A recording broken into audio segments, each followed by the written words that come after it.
Hello YouTube, welcome to my channel, Empowered After Abuse. Here to bring you this video. It's just going to be a quick video about my domestic abuse story and how I overcame. I did make another video completely telling my whole story, but it was over an hour long and I wanted to make a shorter version. So basically, long story short, I was in a relationship for 5 years, and towards the end of it, it got very abusive. I did go through a miscarriage, and I was abused by this person that I was dating, that I loved very much, that I almost got married with, and I ended up being punched in the face by this person while I was sleeping, and I had to get 7 stitches on my forehead, and I had a bad concussion, and that was just a very traumatic experience for me, and it took me a very long time to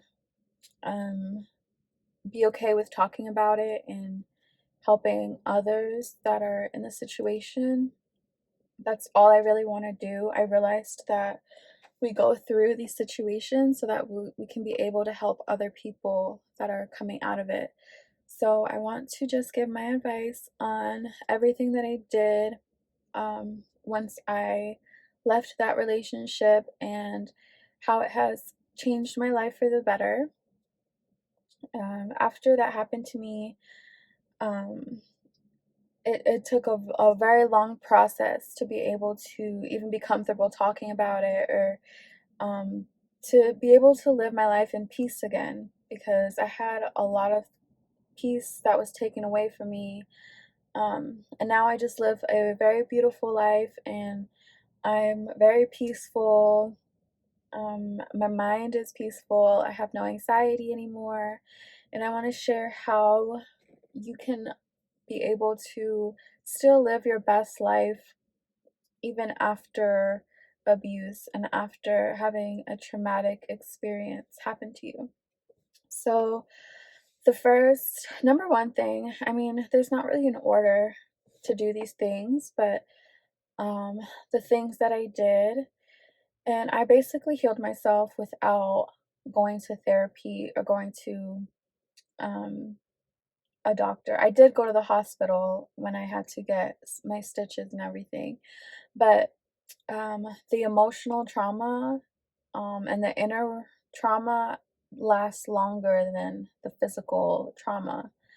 Because your physical injuries, if you've been in a domestic violence situation, your physical injuries will eventually heal, but the emotional and psychological effects will last. They will be with you for a very long time, unless you intervene and change the way you think about things and change your lifestyle.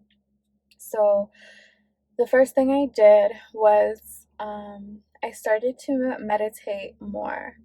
So a lot of people think meditation is kind of not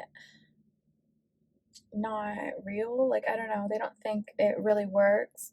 But see, I've always been a very spiritual person. I grew up in church. I grew up believing in God, and I know that there's a creator, and I grew up believing that, and I never stopped believing that. Even after my domestic violence situation, I never gave up my faith, and I never stopped believing. So I encourage you, if you are going through the situation and you have faith, definitely don't give up on your faith. Like, we are put in certain situations to learn from them and to help other people going through the same situation. So don't think that you're being punished by God or something because it's happening. You came here as a soul to learn specific lessons, and that's what I had to learn throughout my journey. We came here to all learn certain things so that we'll be able to help other people going through the same situations. So don't feel like it's your fault or that you're cursed or something. Like, know that you're still loved, and there's always a brighter future for you at the end. So I started to meditate, and basically I realized, like, prayer. So I always used to pray. Would pray to God, and I would ask God things. And I'll make another video on like how to pray, how to properly pray, and how to properly meditate, because throughout my journey I've realized prayer and meditation are basically the same thing. You can't get wet by the word water. You are basically doing the same thing. You're talking to the universe, you're talking to the creator of all things, and prayer and meditation are no different. I really don't believe that they're any different. So whatever you want to call it, definitely do it. I would have inner conversations with myself, go through, you have to face the shadow part of yourself. Everyone has shadow work that they need to do. So you basically go back in your mind and you go through the trauma you went through, and you understand what you did that put you in that situation. You understand everything. You come to peace with it. That's basically what I did. Come to peace with what happened to you, and basically come to peace with it. Because with meditation, I found myself to be always at peace now. Like, I never have anxiety. My mind it's not running at a million miles a minute anymore. And I know how that feels, when people can't control their thoughts, especially victims of trauma and abuse. We constantly have these thoughts going around in our head telling us that we're not good enough, or that, we feel very low because of how we were treated by other people. And meditation definitely helped me realize, a lot of things. And I really highly recommend you go into meditation or learn about prayer if you're going through domestic violence or trauma. I would say the number one thing that got me through it was prayer, and it was God. God was the person that got me through all of my hardships. And I can't sit here and tell you, like, it was something else or I did it all on my own, because I didn't. God helped me, and He can help you too. And there's nothing that you can't get through without God. So yeah, definitely go into prayer, meditation. The other thing I did was completely separate myself from the environment. So if that means moving from where you're living, if you were living with your abuser, that means moving. If it means moving to a different city, do that. If it means moving to a different state, do that. Do whatever you need to do to get yourself in a different location than you were. Because sometimes it's very hard to grow when you're stuck in the same environment.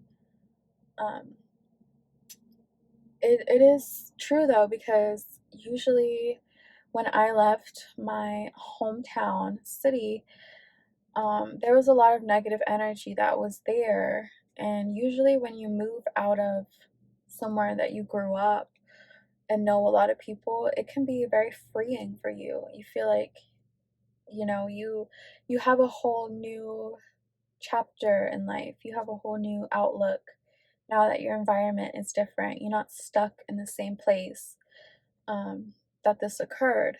And I couldn't imagine my life being as great as it is now if I stayed in the same place. For me, I I had to get away from my abuser. It was a life or death situation, and I ended up moving across the country, um, across the entire country all by myself at 21 years old with just a suitcase and barely any money. And somehow I made it through, but I did what I had to do to survive, and that's what you need to do too. You need to get as far away as you possibly can from your abuser or from um, the area that your trauma occurred. If there's anywhere else in the world that you've always wanted to go and you have the means to go there, definitely go there and, you know, put yourself in a new environment. That way you can get rid of the old. It's a lot easier to get rid of the old habits and mindset that you were in once you leave your old environment. So kind of start fresh for yourself. Like you're literally starting a whole new life. You want to close that chapter of abuse and just close that bad chapter and move on. You know, um, definitely move. That's what I would recommend to anyone. It's not easy to leave a relationship with somebody, especially an abusive relationship that you live in the same city with or the same building. Like it's just not gonna happen. And you can, but you have to like realize the dangers. Like um you know, everyone's level of abuse is different, but for me, like it was like a person was trying to kill me. Like a person was telling me every day that they were going to find me and kill me, or you know. So if you're in that situation, you need to do what you can to save your life and move. If it means moving cities, countries, states, whatever, do what you need to do to save your life. And the next thing I did was set boundaries for myself. I realized that the reason why I was abused was because I did not set boundaries for myself. I let somebody think that they had all this access to me, and so that led to them feeling like they owned me.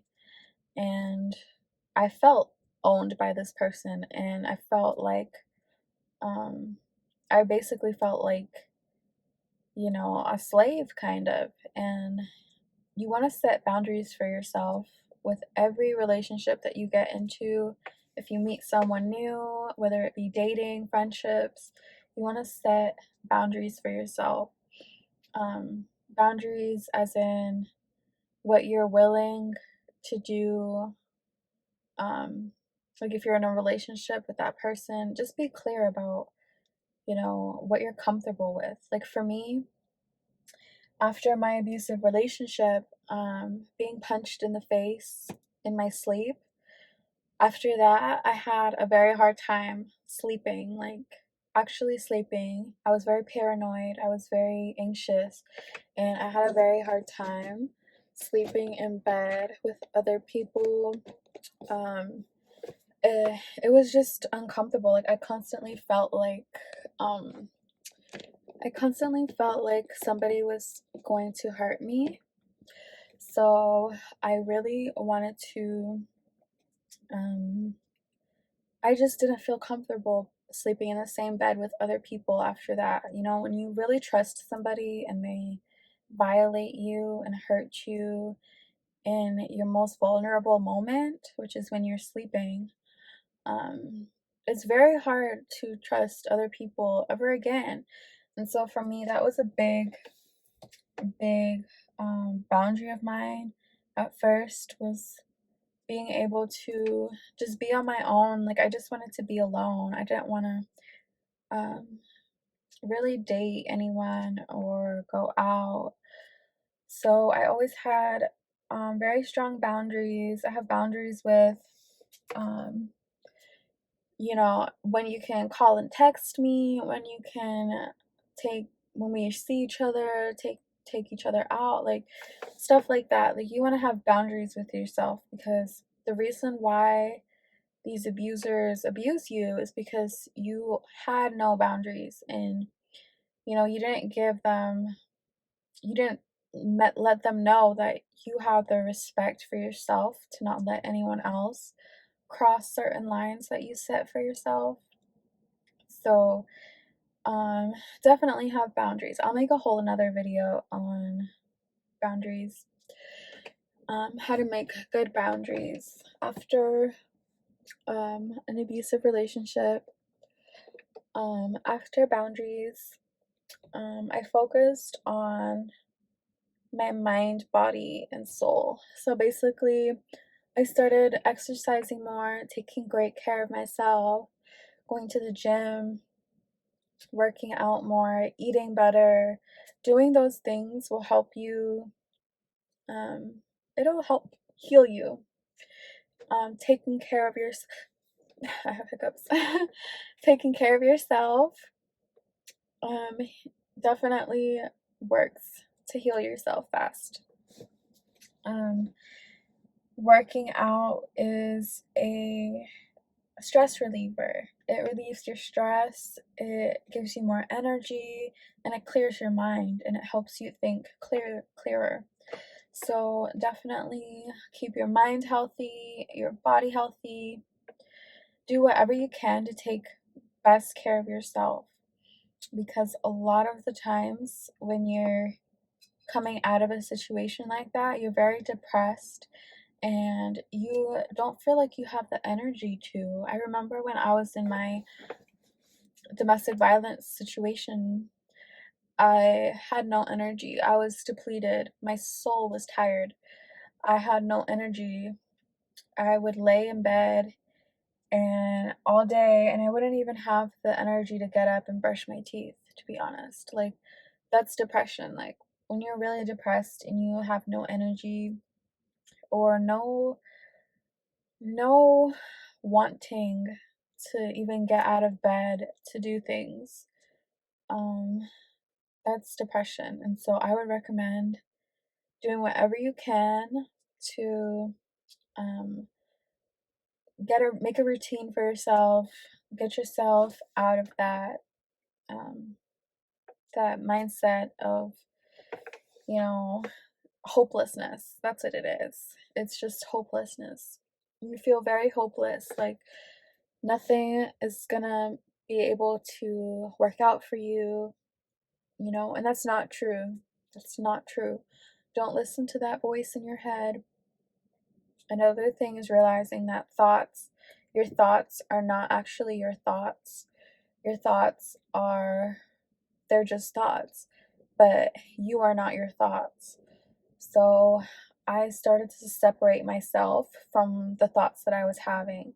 So I was having thoughts like, basically telling myself that I'm worthless, that I don't deserve XYZ, that I'm this, that I'm that. And you know what that was? That was the voice of my abuser that was still playing in my mind, my subconscious mind. And I'll make a whole other video on the subconscious mind and why you need to reprogram your subconscious mind, because your subconscious mind makes up for literally 99, I would say. Like 90% of your thoughts are literally subconscious. So, you have to go through the deep parts of your brain and find those thoughts and realize, like, those thoughts that you're having are not actually your thoughts. Well, they are your thoughts, but that's all they are. They're just thoughts. They're not you. You are not your thoughts. And separate yourself from your thoughts. So, and then separate your emotions from those thoughts.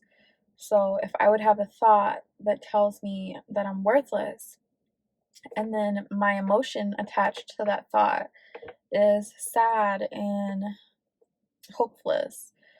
So basically, what I did was realize I'm not worthless. That's just a thought. And you are not your thoughts. You are the person observing your thoughts. So start to become more aware of the thoughts that you have and realize that they're just thoughts and they're not you, and you can change your thoughts and you can think better thoughts and feel better feelings. It's very possible. I was able to do this. I basically taught myself. I couldn't afford a therapist, I couldn't afford any medical help or therapy that I needed. So I basically went on YouTube and went on the internet and just started listening to other people. Um, and I basically learned how to reprogram your mind. And that's what I really want to teach um, all my subscribers and anyone that's watching my videos, is that you are not your thoughts and you can control your thoughts, because your thoughts ultimately, your thoughts are what creates your reality. So, if I was still thinking that I was worthless, and I was still having that memory tape going of how worthless I am, I would go, how you feel about yourself reflects in your outer reality. So if I was feeling worthless because of those thoughts that I was having, um, my actions would reflect that. So I would continue to choose men to be in my life that aren't worthy or caring, because the thoughts in my mind are telling me that I'm not worth being cared for or treated right. So you have to tell yourself that you really need to fix your thoughts, because whatever you're thinking reflects in your outer reality. And if you never want to go through another domestic violence or abuse situation, you need to realize that your thoughts have a huge play in that. And you have to start valuing yourself, give yourself the value that you know you deserve. You're not worthless, you're not any of the names that you were called, you're not anything. You're worth way more than that. And you can choose to have better thoughts and create a better reality for yourself. So yeah, those are just a couple things that I did to give me a way better life after my domestic violence situation. And I know it's not easy. It's still not easy for me to talk about it. It's still, I'm okay with finally talking about it. And the only reason why is because I want to help other women that are going through this. And I know it's definitely not easy, but it's a life journey. And I think we can all get better together, and we can help each other have better thoughts and create better outcomes in our lives. So yes, thank you for watching, and subscribe if you'd like more videos.